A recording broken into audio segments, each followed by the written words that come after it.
That was great honey. Yeah, how's that local honey treat? Great. That's great honey. Isn't that fun? A coat, that like a nice little coat. It immediately was just like, it was like, I don't know. It was uncomfortable.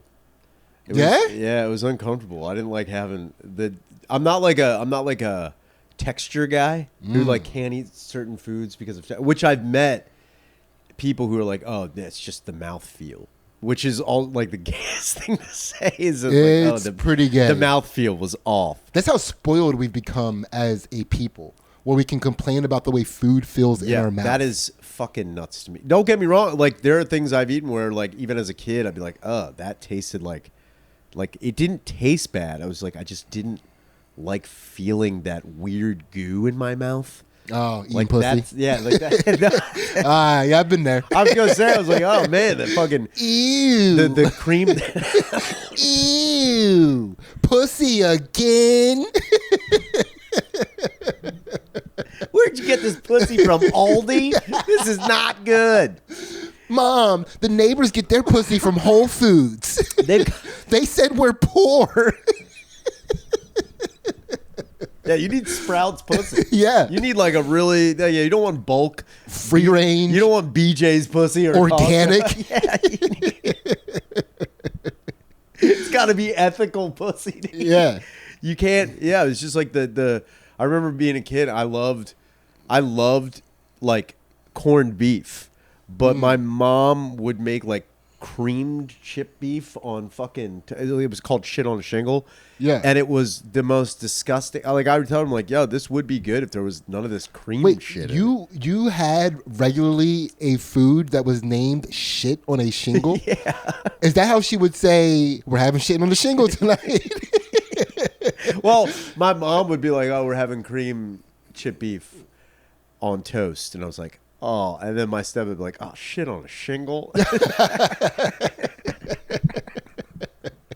That's a crazy. And we would eat shit on a shingle. Blue collar way to describe that. It's like shit. And like, but he never said it like, he wasn't, like, oh, I'm not eating this. He's like, yeah, it is shit on a shingle. It's just like, that's what you eat. I'm like, fuck, dude, man. I'm trying to like in my mind formulate how some roofer one day saw shit on a shingle and was like, that kind of reminds me of chip beef on toast. Do you know what I mean? Like, how did that occur? I think what happened was someone put corned beef on toast. Someone was like, what is this shit? I think that's what happened. Someone was like, yeah, it's cream chip beef. Like, why would you do that? Yeah. Who's doing this? Like, well, if you put it on toast, it's like, I'm not eating this shit on a fucking piece of toast. Fuck this. Yeah. And then they ate it, and they're like, I guess it gives me whatever nutrients I can take. It's like, it is filling. Would I say it's good for you? Absolutely not. But it was just like one of those things. It was simple. It was easy. And I think that's why my mom made it. There was no guesswork in it. You just fucking boil the shit, you heat it up, and you fucking plop it on a goddamn piece of toast. And that's shit on a shingle, Yeah, man. I can't think of any texture of food that I really find disagreeable. Although I will say this. I didn't like putting warheads in my mouth. They felt like electricity. Yeah, it's because it was just sugar, man. Sugar. Nah, that was some sort of radioactive material, man. That was that was an element that hasn't been yet like quantified on the chart. That was crazy. It's somewhere on the periodic table. On the bottom part. It's like it's on the bottom part. The symbol is just the guy with the fucking mushroom. Yeah. Like, and that is the warhead element. That is the warhead element. We were not a big like warheads. I mean, the novelty of it was fun. Yeah, you want to make your mouth hurt? But it wore that. What really blew my mind is like how that, because I remember when there was like challenge candies, which is now translated into challenge chips that are now killing people, which is wild as hell. Yeah, I don't think we ever had any candies in the 90s or things like that would end someone's life. And I'm not like, dude, I do find it nuts when people are like, yo, dude, you got to eat these ghost pepper wings. I'm like, why would I want any of that? That is a mind-blowing thing to me. My favorite is all the videos where the chip challenge is being done by a black person. Dude, watching a black person try to handle, watching a people that is black. I got to start saying it that way. People that are black? Or a person that is black. People, but I like saying people because it's funny to me. Sure. I'm tired of people putting the identity before the people. Your identity doesn't matter more than the fact that you're a person. The fact that the person you are matters more. That's so philanthropic of you. That's so like, no, he's not a black person. He's a person who is black. Yeah. We're gonna let that word philanthropic stand, although that's not the right word. We're gonna let it, but we're gonna let people conjugate that word into making it work. You can listen, if you want to be a person that's not a dick, you can make that word work for. I mean, you're being empathetic of people's humanity. How about that? You're being empathetic of people's humanity. I'm just sick and tired of people thinking that their identity matters. It doesn't matter. You're a people first, then you're black. Yes, I will say your blackness is what entertains me when you eat the hot chip. I'll give you that. I'm here for the blackness. I'm here for the blackness. I'm here for the blackness. I respect you as a person. First. Sure. Like, you're dealing with it as a person. You're responding to it as a black. As a black. I'm here for the black response. I need the black responses of chips. The white responses are not as good. Yeah. Dude, that would be a crazy if the emergency response system was just black people be like, hey, yo, you need to get your ass out of town, dog. Yo, them power plants is acting up. Instead of the sirens, oh, shit. It's just like spitting and just, oh, shit. Oh, shit. Damn, we got to get out of here. Yeah. Then the radio comes on. It's like, you done fucked up now. Yo, where y'all's going? You ain't do none of y'all prepping. You better be moving. You better have a can of beans on you. You better have a can of beans on you. Yeah, you better keep them beans on you. Keep the beans on you. I keep them beans on me, dog. You gotta have the beans. You gotta.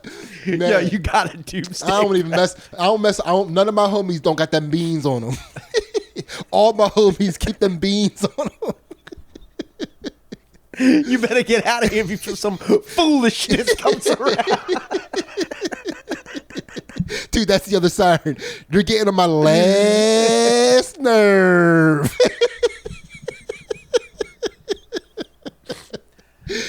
Oh man, yeah, I guess the black response. The black response system. Black response, the black emergency response. It's just like whoop whoop. It's like, it goes. I ain't seen shit. Damn. Oh shit. And then a black person comes on the news. It's like, don't ask me nothing. I ain't seen nothing. Whoa. I don't know nothing. Y'all is crazy. Yeah. I wonder how much trouble we would get in if we did that. Change the emergency response system. Like right now, like we have the technology, like people are able to like hack like the digital road signs and like have weird shit say it. Yeah. If there's a way, like those sirens, there's no way that those sirens aren't digitally, used. There's no way there's like an actual fucking. The one isn't. The one is still like a crank thing. Which one is that? The one that's still a hand crank? Yeah, that's still, because it still spins. It's still a spinning. Yeah, thing. but I think the sound has got to be a digital sound. No, I mean, I'm sorry. It might be the case that an electrical signal is sent like through some sort of like electromagnet thing. Yeah. An electrical signal is sent, but then it spins something. So it is an electromagnet because it spins a thing that makes that sound. If you remember, like they showed it to us like when we were growing up, like when we were learning about all the, in this area, when we were learning that we were going to get under our desks and die. The craziest response. Yo, get under your desk and kiss your ass goodbye. The fucking under the desk thing. Dude, I remember they stopped doing that. Yeah. When I was in, I think 5th grade, because I remember at one point in time, we only had That is so nuts you bring that up. And it's so crazy that we still did it in elementary. We did have nuclear disaster drills. Practice getting under our desks. Crazy. And it was like, nah, they're not. And that was what was funny. I remember being a kid being like, man, so like you're saying like a bomb might be dropped. Like, no, the power plant might explode. That's what might happen. And we're like, oh, that's nuts that we have to do. And like, I remember it became kind of mundane, like a fire drill. And I was like, this is never going to fucking happen. No. Nothing's ever So gonna be a thing. Through those preparation drills is what made me start realizing my physicality over other people's physicality. Because I don't know if you remember, there was one year where they were telling us that under the desks, it was like maybe like in middle school, they were like, under the desks isn't as safe. What you really want to do is get in the door frame. Oh, for like a hurricane. Yeah. Yeah. So that's... Or an earthquake. One of the two. Right? It was like, what are we in the door frame for? So it made me realize, because the door frame, there's only a limited amount of space where people could be under the door frame. Sure. Dude, that made me look around and go, yeah, I'm making it to the door frame. I'm for sure going to be the one. And that's like me looking at all the students and the teacher. It's like... I'm going to be the one in the door frame. You fatties are going anywhere. Not happening. You're not keeping me from the door frame. Yeah, they don't ever go. What kind of blows my mind is they don't ever talk about. They never talk about overweight emergency response. Like what do the overweight people do during these things? Because it's like, dude, think fondly on the life you had. You don't really have anything. I also think though. It is crazy because, like, when you see, like, really huge tornadoes and shit like that, especially in the South. Yeah.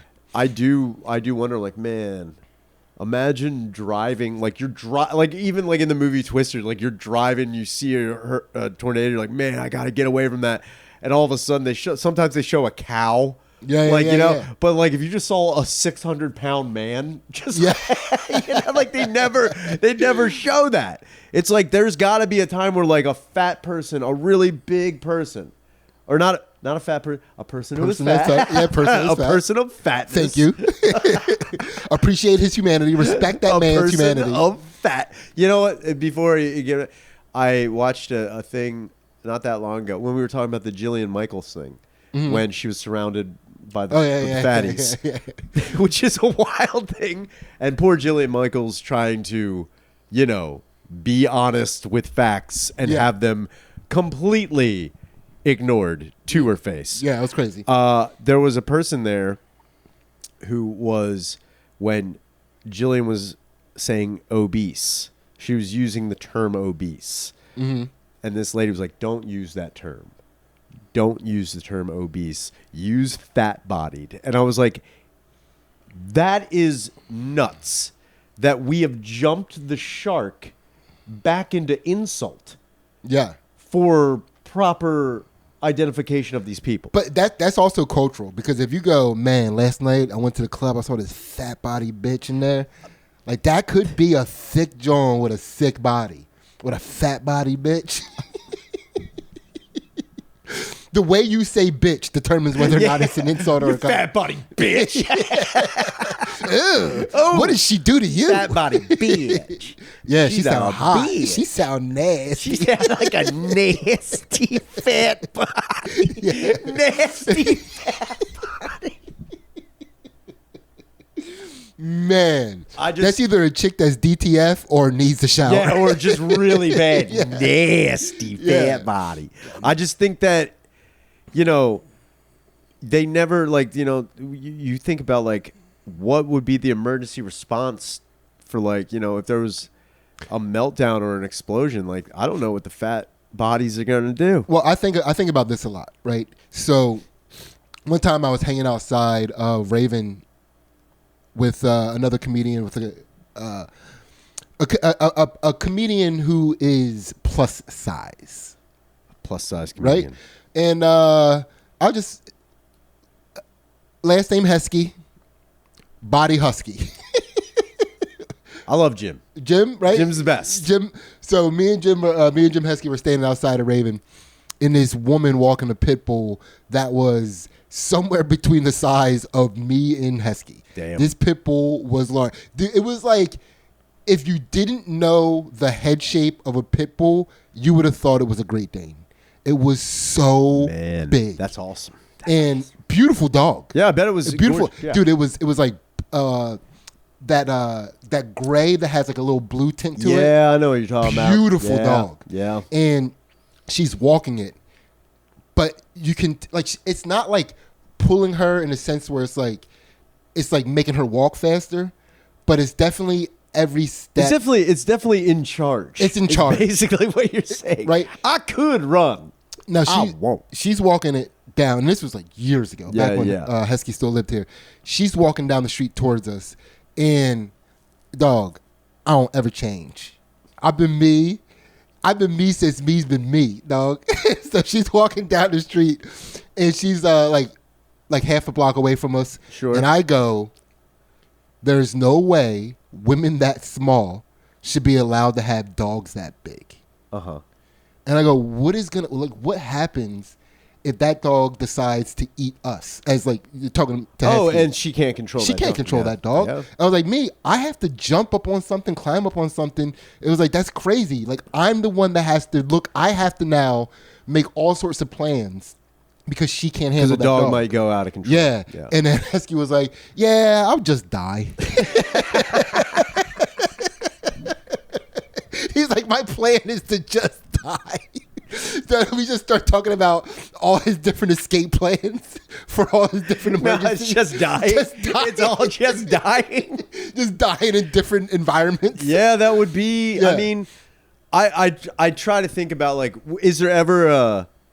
He didn't live in any scenario. Okay, is there any scenario, disaster-wise, where you will accept dying? Like, where you are like, yo, I could run, I could do this or that, but like all of these attempts are futile.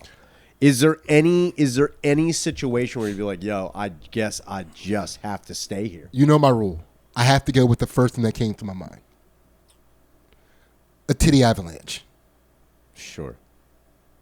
You're gonna accept your fate. I might start running that first until I realize that it's a titty avalanche. And then I'm just going to turn. When do you learn? Is it when you're running and one boob falls off? You're like, wait a minute. That's a titty. But I know they're just, I don't know how I might turn around and go, just like hands. I don't know how I'm going to accept it, but I might accept that. I mean, fate. I'm trying to think. Like, I think I would accept like lava. Or a pussy tsunami. Pussy tsunami or lava. Dude, lava is that. Like, lava is something you got to be like, look. Like, especially, like, if you're far enough away from it, yeah, maybe. I don't think you'll die fast enough for that to be an easy accept. Because, like, melting to death seems horrific. It does. So I don't think. Well, what do you mean by accept, by the way? We might have to define accept. Because even with the titty avalanche, I would have been like, "This isn't fair," but I mean, it's kind of. I think the acceptance is, you're gonna die. Yeah. And it's either fight enough where I don't know. In my head, it's like accepting is making it easier. Like, just like I'm gonna try. Exactly. Because I'll run into the pussy tsunami. Sure. Because it's like there's nothing. But you're not going to run into lava? That lava is going to have to earn it. I'm sorry. I am not helping the lava in any way, shape, or form. Man. If you want to burn it, you got to earn it. I mean, if you like, the way I look at it, honestly, if I'm going to be consumed by liquid hot magma, I'm definitely not going feet first. I'm sailor diving into it. Like, I'm trying to have my whole brain melted immediately. Dude, you're going to burn. You're going to, like, dive in and burn your hands and be like, no, dude, I'm just going straight in like a fucking dolphin. I'm just going like straight over head first. Ending it. Yeah. If I know there's no way out, almost like lava is rising and you're not killed by the immense heat and the noxious immediately. I'd be like, yo, I gotta do I really want to choke and be semi-conscious while lava melts my fucking body. Yeah. No, I think I'm going to dive headfirst into fucking boiling rock. Yeah, and try and die as fast as possible. And stuff, because I always have like if I had to die in any sort of like extravagant circumstances, I would love for it to be to protect my family or to like give them enough time to get away. I get you. And it would suck, right? If I'm like running into the lava, jump in the lava, and then my family's like, why did he? And then you turn around and your family hasn't gotten away yet. You're like, come on! They're doing what I'm doing. I did this for you! Yeah. I thought it would stop. I thought the lava would be like, finally, got him. Do you see what I'm saying? It's not going to stop the lava. I'm going to stop this lava. And or they'll be in the boat like, he didn't have to do that. Yeah, like, why did he do? I don't know. It's crazy. He's like, I just wanted out. Yeah. I just really wanted out. Finally, an excuse to get out of this. Like, I would... See, that's the whole thing, though. That is one of my biggest fears, though. The lava death. Yeah, I mean, lava. It seems like or just that moment you're talking about where you realize that there's nothing you can do. Yeah. I think with lava, it might probably be the worst thought in your mind. Yeah. Like if it was like a giant wave of water coming at you. You think because like the weight of the wave's just going to obliterate you anyway. And it's water, right? So like there's going to be like a really you have tiny a shred part. of hope thinking that, look, I get where you're at. Yeah. I get where you're at. Or not even the hope or the really tiny part of your brain that's like, this is going to be refreshing. It's going to be that like Mountain Dew commercial? The best Crystal Light commercial. Do you see what I'm saying? A small like 0.0001% of it's an extreme death. Right? But there's nothing more extreme than lava, though. Exactly. That's what I'm saying. That's the too problem extreme. with lava. It's too extreme. There's no shred of me going like, this is probably going to be a little. Yeah, there's none of this with lava. Yeah. Or you know what? Maybe I may have like a small part of me be like, you know, with this heat, I might be able to get some good stretches in before, you know? It might be therapeutic. Yeah. It might like open up my pores a little bit before melting me. I see what you're saying. I don't think... I don't know. I with the wave though, I know if it was like a huge tsunami wave was coming, I would do that thing. I'd try to body surf it. Part of me like, yo, I know I might. Here's the like, because with lava, like you're gonna melt. Like it's just gonna burn you up. There's nothing you can do about it. With the wave though, I'd be like, yo, I'm probably gonna die. But if I hit it just right, I think if I can hit this just right, sure. I'll be swept up, but I'll get over. Yeah, I think I would be able. That's what I'm talking about.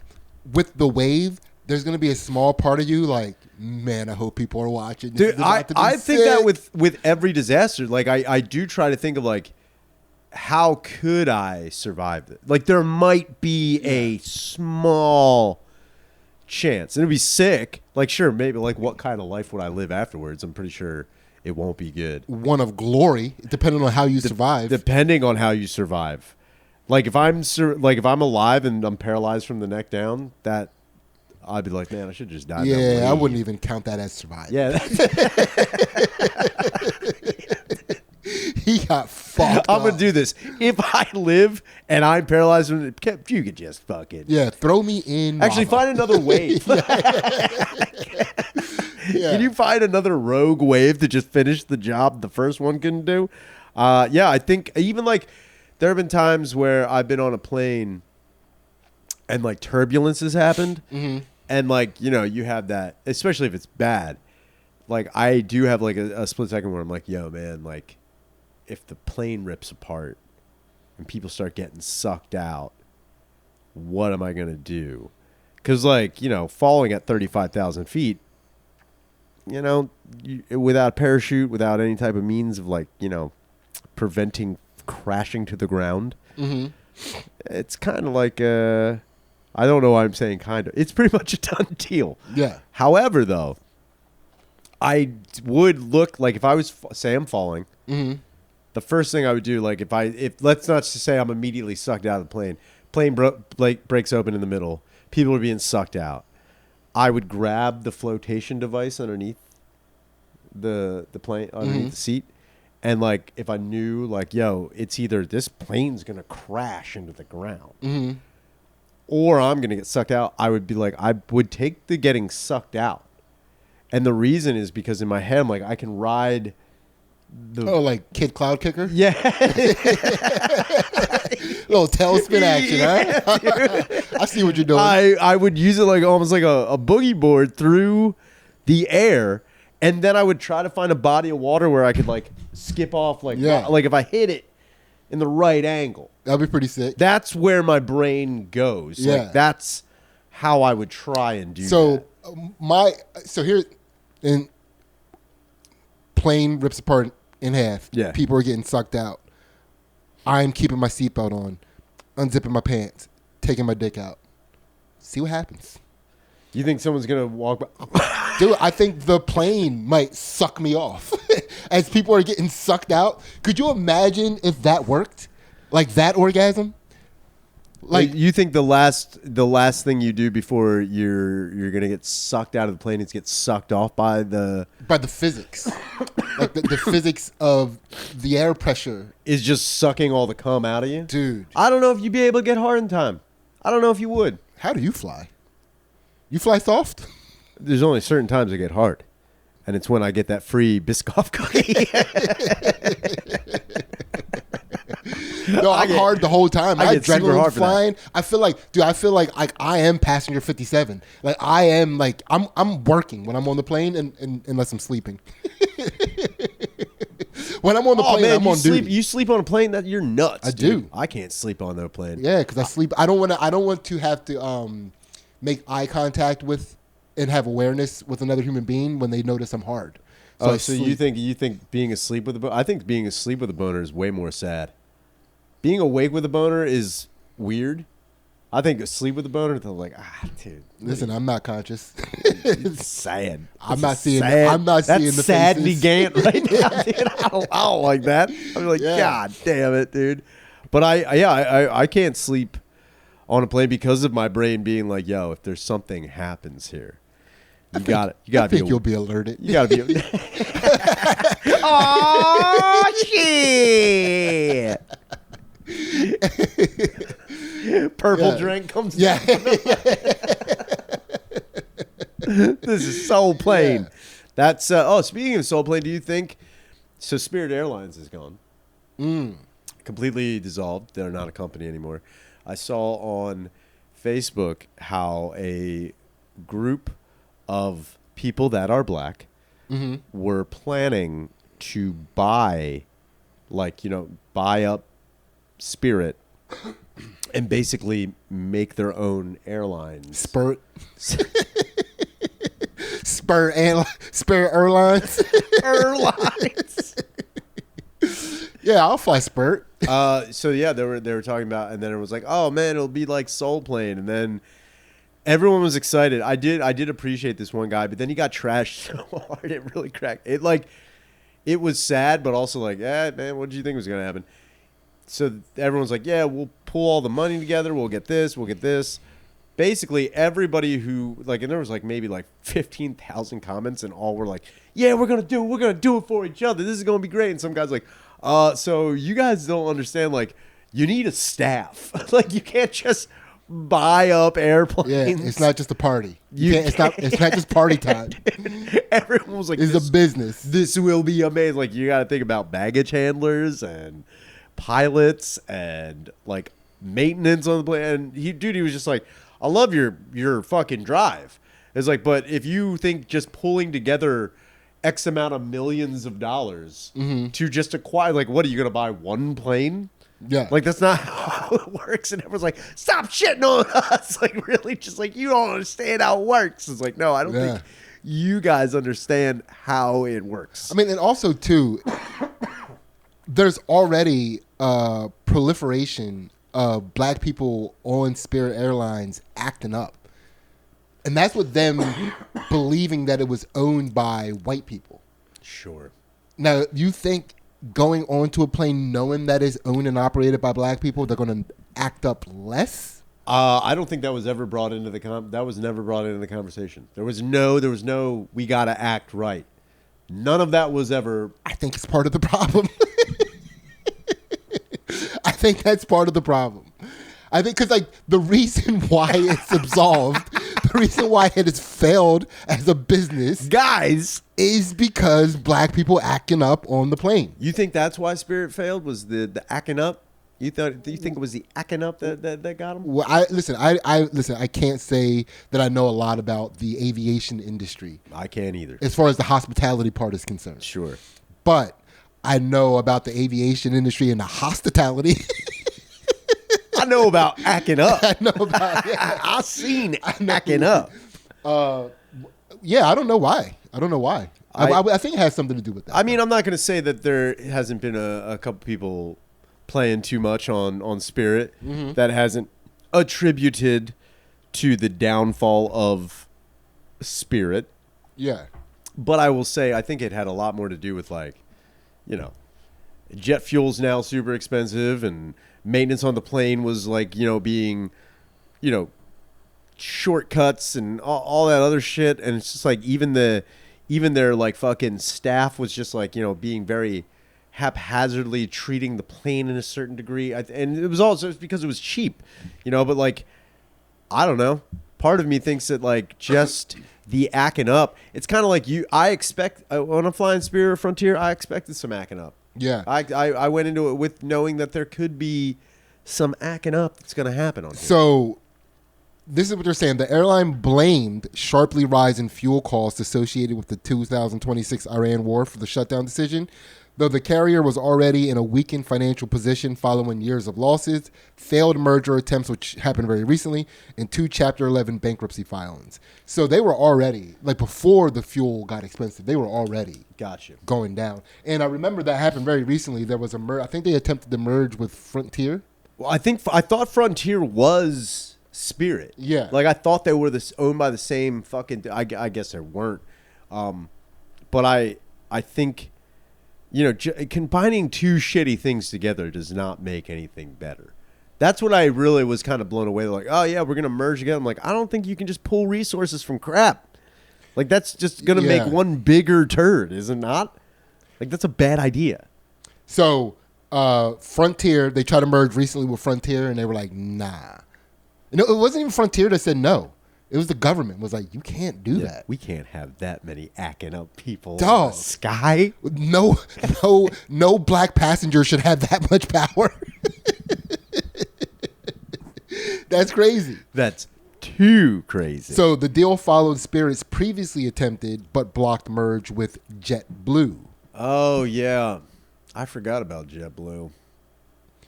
Yeah, so that was the recent one. I think that was the recent one. Okay, where they were like, nah, it was the JetBlue merger, and then they tried to merge with Frontier in 2022, which I also thought happened as well. I would have. Yeah, I think maybe they were like test because there was a time when you could get your like Spirit tickets on Frontier's website. Like, I think that was just Spirit being. Dude, I think that was. I don't think that was a thing. I think Spirit was like, yeah, you just go. Yeah, we don't know what we're doing. They were just giving comps. Yeah, they were like, I don't know. They're outside, dude. They were like pilots outside barking for people to get in there.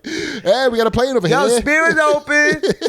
Yeah. Come on, y'all. Pick your own seats. Come on, just get in. No carry on though. Yeah, no carry on. Which, look, your first 2 fights won't get yelled at. Everyone gets one. Everyone gets one fight. You get one fight. You get one fight. A half a cookie. You get no cookies on Spirit. I know you don't get anything. You get anything. You don't get anything. They have a menu depending on the duration of flight. They do have a menu, but everything is like. It's not good. Like none of it's good. Like none of it is a fucking. Or is the menu like the different type of altercations you can get in on the plane? Verbal. Ooh, yelling match. I like that. Ooh. Like it's like you even get to pick like, ooh, yelling match with a person behind me and to the right. Let me look. Nope. You get to pick. He's like. I want bathroom argument. That's what I want. Man. Bathroom. Yeah. Mm-hmm. Oh, I want to be in the aisles. I want to be in the middle of the plane. I want air marshal. All this. That's a lot, though. That's very expensive. Yeah, I think crazy. I think getting one fight. I think that we're moving towards that, though, with the amount of people who are being barred from not flying anymore. Yeah. and like the way that like the air travel and the the transportation industry is kind of taking a hit with people just stepping back because of the just the expense to begin with. I think we are going to move towards someone who's like, look, here's the thing. We're not going to stop you for, like, with this airline, you do get one freebie. Like, there are going to people be offering that. It's like, look, we all know people are dicks. Everyone gets one fight. Yeah. Now, here's the problem, though. Game in the system? Yeah, because, say, you don't start the fight. Uh-huh. I see where you're going. Is that still your fight? My fight? Is that still your fight? So if you fight me, yeah, right? But then I fight him. That's your fight. Do I now get kicked out because that's 2 fights on me? No. I get the one fight. Yeah. You started that other fight. That's your fight. And if that guy doesn't do anything, he's still up for his fight's up for grabs. It all is going to have to come down to who initiated the fight. Yeah. And then there's going to be people like, hey, are you going to use your fight? I know I already used mine, but the guy behind me. I need a fight voucher. I need a fight voucher right now, dude. You can get it. Like you join the rewards program. Miles. Shit! You can use these on Greyhound. I'll say this though: if you don't get into a fight, your fight miles, the fight points they stack up, and you will get like first class. Yeah, like you can eventually get up. I do like the idea too that like the fight miles that you get on Spirit, you get triple those fight miles if you use this on Greyhound. If you go, it's an air to land. Sure. Oh, and also a Carnival Cruise. You can use your fight miles on Carnival Cruise. Sidney, this is an acting up Pandora's box. We can't open this. Yeah, it is gonna be. What? It's a fight pyramid scheme. It's a travel fight pyramid scheme. Yeah. And then it'll just come crumbling down. Because what's going to happen is like, they're going to be like, well, now what do I do with all my fight miles? These companies are done. You saying I can't use my fight rewards? I can't do anything with this? Like, no, dude, no one should have instituted this to begin with. Or you can use them to buy things that only are replacing things that get lost in a fight. You know, so like you can get your phone screen fixed. Sure, you know you can get your hair's re-extension. You can get some Nike slides. You get your Nike slides replaced. They get replaced. Pajama pants ripped. We got them. Pants. We got them. A whole new set of Lee press-on nails. Earrings replaced. Wife beaters. Wife beaters definitely replaced. Basketball shorts. Do-rags. Bonnets. Yes. The bonnet protection. The bonnet insurance. Dog, signing up for the bonnet protection program. I don't know if I'm getting it. It's extra. How much extra is the bonnet protection program? I need that. Yeah, I gotta have that. You gotta have, dude. You gotta have your wigs protected. Wig protection is a real. I wonder if that is a thing. I'm not even being for like black people insurance. I'm sorry, people that are black. People insurance? that like. Let's just be real here. Mm-hmm. A lady who is black. Yeah. Gets a. I mean, I've seen videos on the internet where ladies talked about spending upwards of $1,500. Yeah.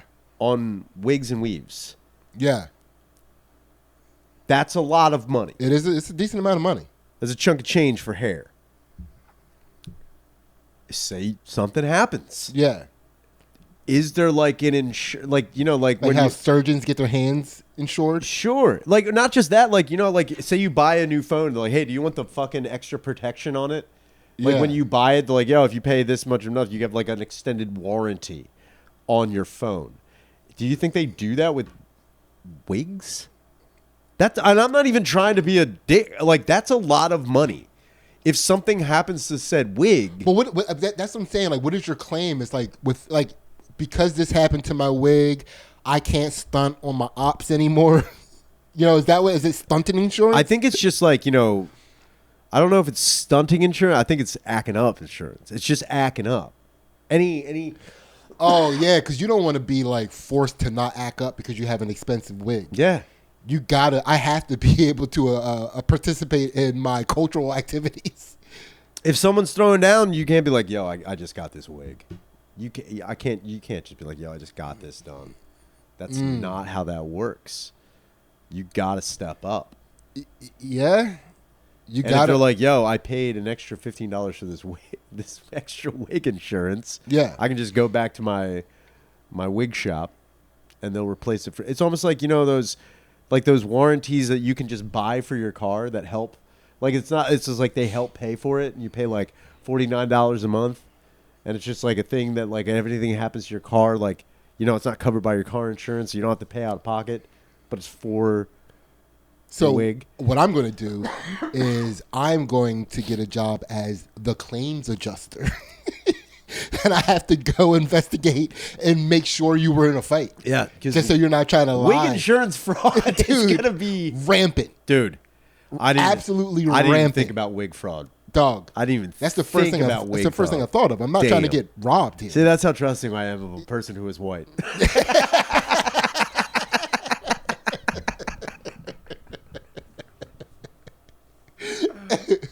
I didn't even think about bucking the system like that. Somalian wig fraud is going to be crazy. Dude. The money that would be wrapped up in Somalian wig fraud would be in the millions. But I do, like, I don't know. Like when you buy a product and they're like, hey, do you want to like spend you have a protection plan? This is like for $25 you get a protection plan up to 2 or 3 years. It's like a lot of people decline that. When you get a wig that's like $1,500, I wonder. I mean, I don't know. I've never gone up to a person who was black and be like, "Hey, yo, you got a protection plan?" Yeah. What if something goes wrong with that? I'm just saying, like anything could happen. That's a lot of money. I am praying for the day that we get a Top Dog Law commercial for wigs.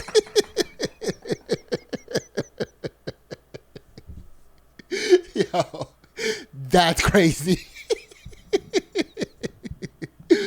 You was just minding your business. You was at the cookout. Some bitch start acting up because she thought her outfit was cute. You had to tell her she ain't that cute. Now she want to fight you. You can't let that happen. This is in front of all your friends and family. You can't get punked out here. So you get up, you start doing your thing. Next thing you know, your wig is in the punch bowl. Oh. You got to call the Dow. You got to call the dog.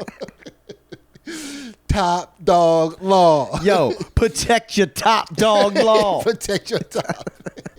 You don't want your wig split. Yeah, you don't want the cost of your wig split between you and have to fight with your insurance company to get your recoupment. I just think, dude, I know that sound like I know it sounds like I'm being a goof, but I don't know if I spent $15 on a haircut or a hair, anything involving, I guess because it's not a necessity, But then again, like phones aren't like you can pay for a protection plan, so it's like. I wonder if there is like wig insurance that we just don't know about. No one's talking about it. I refuse to believe that some, barbershops or salons aren't offering wig insurance. There's got to be a way to find this out. Well, I mean, it would be tough though because you would have to. It would have to be a lot of money because like the people, the lifestyles, right? The same way like when you get health insurance. Oh, you're too high risk. You're too high risk. You've got a pre-existing condition. You got too many ops. that unitard that don't fit is a pre-existing condition. Dude, I don't think we can insure you because you have a punchable face. Yeah, I'm sorry. You mouth off way too much. Yeah. It says here you don't ever mind your own business. Yeah, we saw you clapping afterwards out front. Yo. Oh no. Says here that you just say what's on your mind. Yeah. Yeah. You speak the truth. Turns out. It says, I'm sorry, I don't think we'll be able to work with you. It says right here, you are not the one.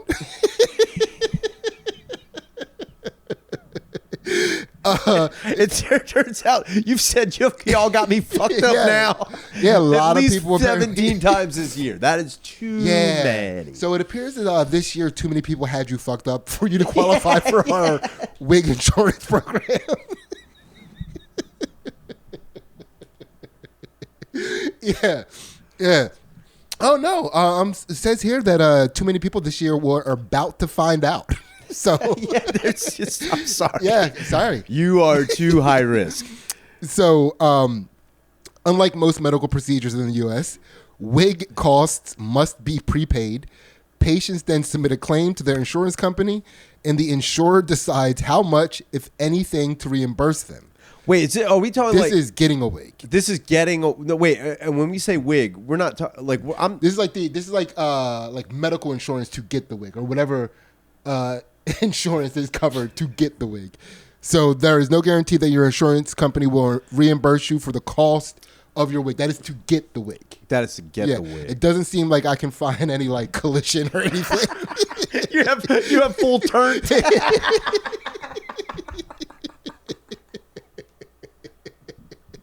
I got limited turnt on this. Yeah. I did not have full turnt. Nah, there's no nothing that I can find. There's no wig insurance. That seems so crazy. Yeah, that's pretty crazy. I just would figure like, again, I having never worn a wig or paid enough money for like a really good hair system or wig or anything like that, I can't really speak to it. However, seeing that some people pay upwards of like 600, like that's so much. Yeah. I would figure like, yo, man, I need a little bit of I need some coverage, dude. Like I can't just be walking around acting up. Yeah. And then just be like, oh yeah, I've just flushed.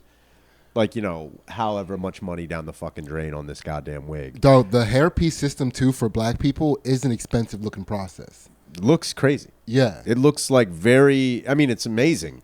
So like I would figure. That's why I'm holding on so tightly to my hair. I can't lose it. No. What would you do? What would you do if you did? Probably just start wearing hats. You'd be a hat guy? I don't know. Like my dad, his hair, he still has all his hair. All right. It's like gray and frail. The hair, sure. The hair ain't looking good. The hair is holding on. Yeah, the hair is barely holding on. It's not on. accepting its fate at all. No, not at all. Dude, his hair is still dressing in young clothes. It's still, his hair is showing up. It's like, hey guys, what's fat? It's like, dude, we don't say that anymore. His hair is bib overalls with one down. Yeah. His hair is still wearing cross colors. And Carl Kanai.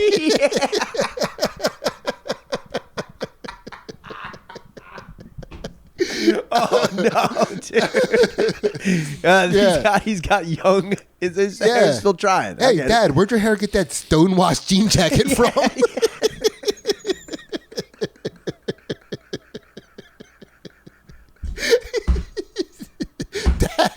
Dad, tell your hair for the last time I do not want to play hacky sack with it. I don't want to. His hair's doing devil sticks. It's like, damn, dude. Just doing all the stuff that cool young guys do, You know how it is? He's got a yo-yo ball. Just it's playing pops. His hair came up to me the other day and was like, you want a pencil fight?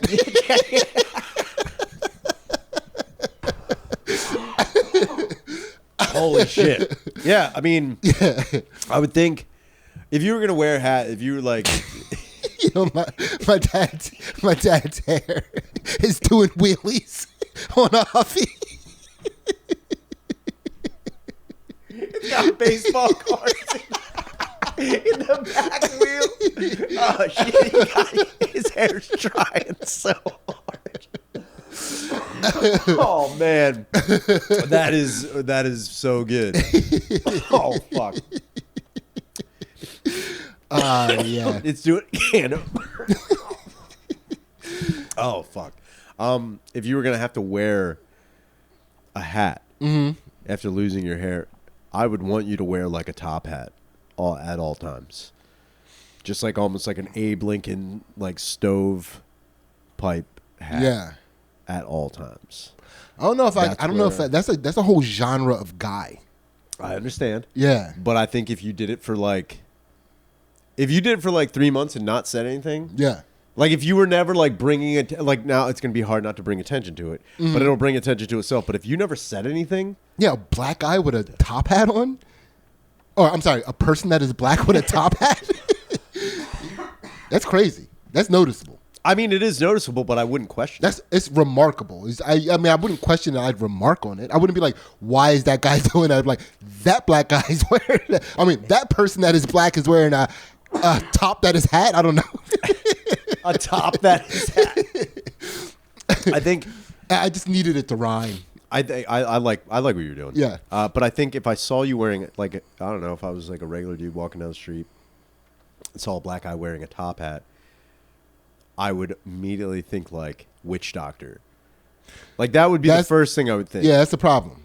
You would need to have a very honed black superpower to be able to walk around with a top hat. Like you would have to be one of those guys that goes, "Yo, what's going on? My name is Sidney. I'm going to freestyle rap for you. You give me 3 words." And I'm gonna make it into.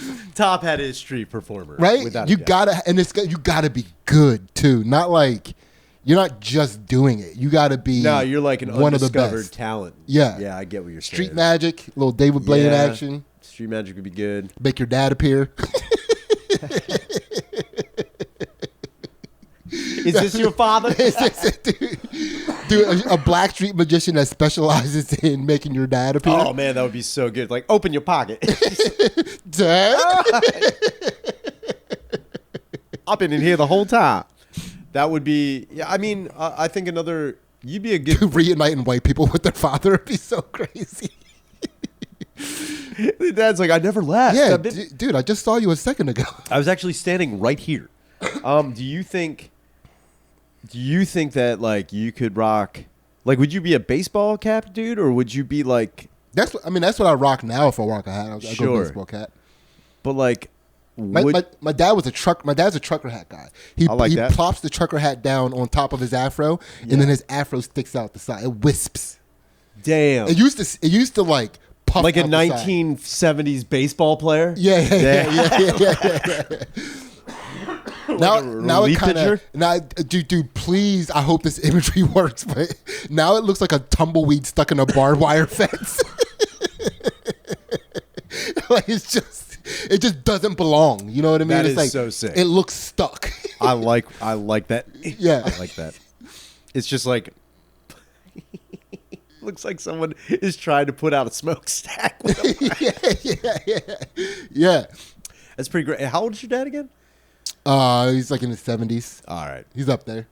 I mean, that works though. I don't know how old my dad is. He's never gave me the information of his birth. Like, I mean, that's incredible. Yeah, I like the enigma of it. Yeah, all I remember is that he graduated high school before high fives existed. Like the high five came out 9 years after he graduated from high school. That's all I remember about my dad's birth. Did he tell you this? Yeah, because we got in a conversation one time about how he doesn't fuck with high fives. And I was like, why? And he was like, well, we just didn't do it when I was a kid. It came out later, and I just thought it was too showy. I mean, that is a confirmation on being born in an elseworld time. Oh, for sure. Without a doubt. Like, yeah, we just didn't do high fives. Yeah. I mean, don't get me wrong. I think it would have been crazy to see, like, I don't know. Like, you don't see any wartime photography from World War II where anybody's high-fiving. And yeah. I think that would be a crazy thing to see. is like someone in. I think actually high-fiving on the battlefield is pretty inappropriate to begin with. Why so? Like, I don't know. Like, say you blow someone's head, like, yeah, dude. I think it's more like a hard pat on the back and maybe a punch in the arm. Mm-hmm. That's, I think, the appropriate celebration for anything in war. But, like, a straight-up high five, I don't know if that makes any sense. I don't know. Yeah, so it was. So my dad did graduate in 1968 because then 9 years later in 1977 was the first high five. According to whom? The first high five, dude. It's on camera. It was a national sensation. It became a national sensation, kind of like the Gritty or something. Yeah. Okay. So it was what? Who did the first fucking high five? It was a Los Angeles Dodgers baseball game. It was, by the way, it was it was like two races. It was like a biracial high five. What? Yeah, it was if I remember correctly. So Glen, Burke, and Dusty Baker on October 2nd, 1977. Which is wild because both of those names could be. I don't know which one's the black one. I don't either. I think we're about to find out. I think it was after Burke hit a home run, rookie outfielder Burke enthusiastically raised his hand over his head, and Baker instinctively slapped it instead of offering a traditional handshake. Okay. And that was the first. I mean, that's got to be wild, like, to not know. Oh, no, these are two black guys. I think I just messed up the names. Yeah, you might have. Yeah, because it was one of those has to be a white guy. I would have figured. Right? That, I mean, Dusty Baker sounds like a white dude. That is the white dude. I think I knew a kid named Dusty Baker growing up, and I'm not sure if his last name wasn't Baker. Dude, and they were like the whitest white trash people. I'm trying to think of, like, because I don't know anybody of color named Dusty. Like, I don't know. I've never even heard that as like a nickname. It's an insult. Straight it's up, what you call ashy black people. Dusty. Dusty. Yeah, nobody, nobody wants to be called Dusty as a man who is black. Nah. So, the first high five happened, and then everyone was just like, "Yo, we're doing that from now on." It became a phenomenon. It was like on TV, like it's like one of those things where it happened, and then it just became a national craze. That is wild, dude. Yeah. I'm trying to think of like the last time I unironically high five somebody. Like legitimate, like, yo, high fucking five. I can't even tell you. Yeah, the last time I legitimately high-fived somebody, I apologized to her right afterwards for making her high-five me. Oh, you held it. You like, don't leave me hanging. Yeah, don't you dare. Yeah, because like in jiu-jitsu, we do like a hand slap fist bump, right? Which is bam, that's actually become the norm. That's the norm. Very normal. And we were at jiu-jitsu, and we weren't rolling. It was somebody said something to make fun of me that was very funny. Yeah. That's a high five. When somebody gets you good, that's a high five. Yeah. And I came over to high five her, and when I first put my hand up, she put her hand out for the shake fist bump thing, but my hand went up, and there was a slight miscommunication, confusion for a second. Yeah, dude. Yeah. And also, as I was walking towards her, I was like kind of circling her. So she had to like high five me, kind of like she had to like track me down to high five me, and I was just like, that was all wrong. I'm so sorry. None of that high five etiquette was okay. I'm sorry. My dad raised me without high fives. He was very anti high five. I still don't know what I'm doing here. This is all new to me. I'm trying to think of the last time I also did the high 10. I'm trying to think of the last time I did that. And it had to have been like 94, 93. Dude, I'm trying to think of the last time I was like, yes, like too fucking high. Like, I can't even tell you. Yeah. And it must have been something so stupid, too. That's the thing. Like, I'm trying to think of, like, what would warrant a high 10. Yeah. And it probably was, honestly, flinging dog poop out of my backyard. It was probably something so stupid. Yeah. Where I was just like, yo, dude, we fucking did it, dude. Yeah, it's potentially decades ago. Straight up. 30 years.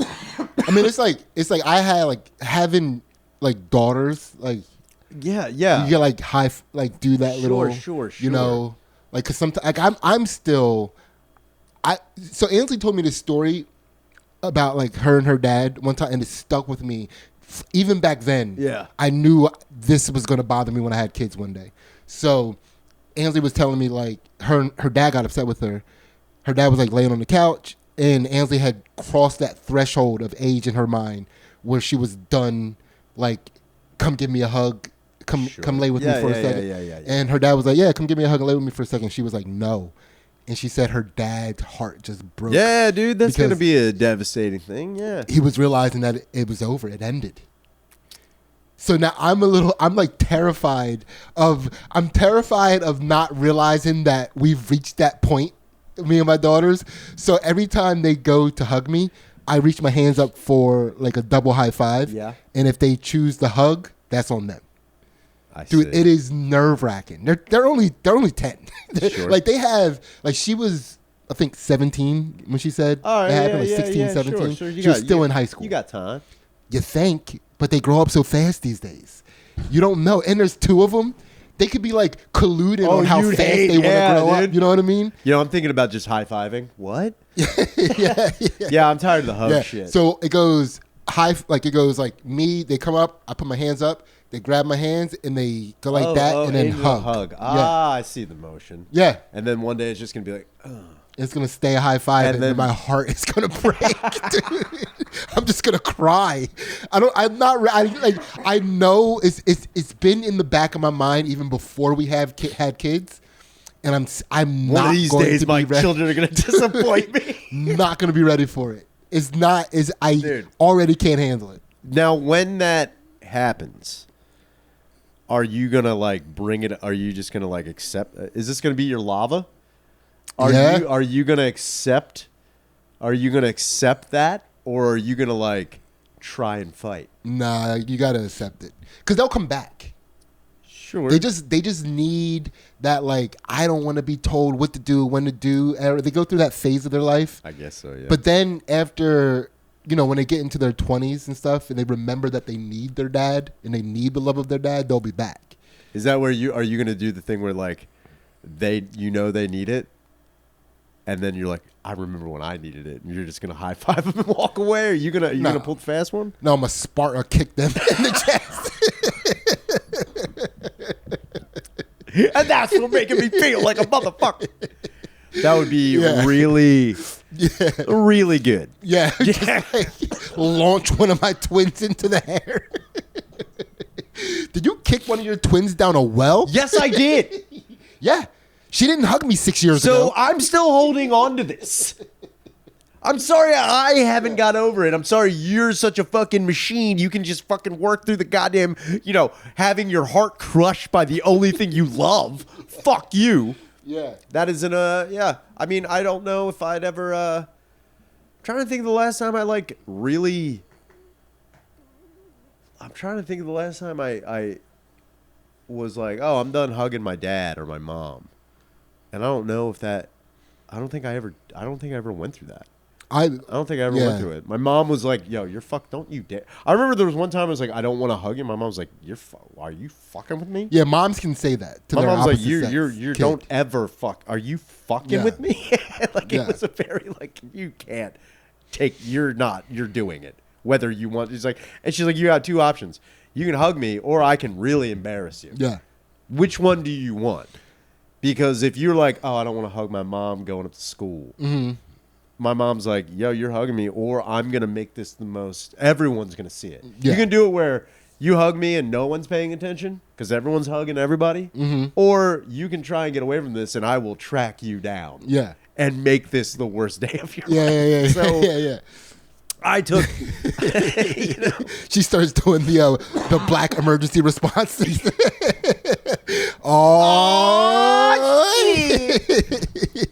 You better get your ass over here. Get your ass over. My mom's like, is your mom doing audio blackface? Yeah. It's like, yes, she is. Well, I think we definitely did it. We did it. We definitely did it. And I honestly think we are onto something with Wig Insurance. I do not see no one biting on that. if we find a way to like really, if we could open up an insurance agency just for wig insurance, one, we corner a market. Two, I think that even if like, you know, people are like, oh, that's not real. Once we get a few people who are like, yeah, I had this happen and they covered me, like it was full coverage. Yeah. I think the word would spread. It's like, yeah, we insure wigs. Like just to let you know, we'll go over whether or not how risky you are and how much your premiums would have to be to figure it out. But I think I think it's a legitimate business. Wig insurance, full wig coverage, all types of wigs. We're not just limited to the fancy ones. Even the lower guys, you can pay like $30. You get a full wig replacement. Yeah, I like it. I like to like protect your top. Yeah. Protect your top. Protect your top. You also we split your wig cost with you if you need a new wig. Don't wig out. Don't wig out. Don't wig out. Wig up. We got to wig up.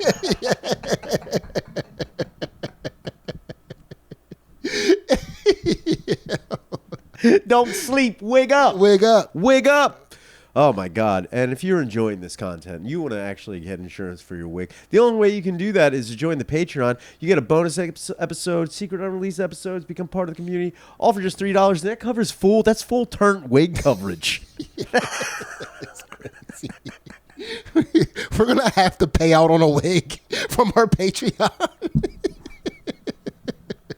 We're going to go belly up. Yeah, dude, this is the Spirit Airlines podcast. Too much acting up took us down.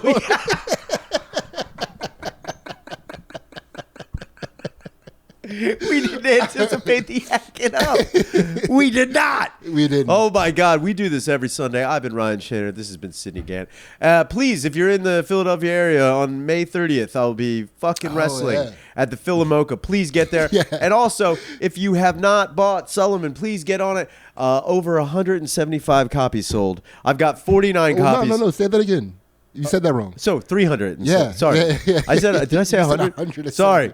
But that's also true. That is. That's also true. That's also a fact. Yeah. 379 copies sold. I've got 45, 46 copies left. Please get on it. Please take them all. Oh, and because we're both so amazing at promoting, we're both on a show tonight where you can. It was never promoted. Thank you guys for coming. Yeah, thank you for possibly being. First of all, in all fairness, I found out about this yesterday.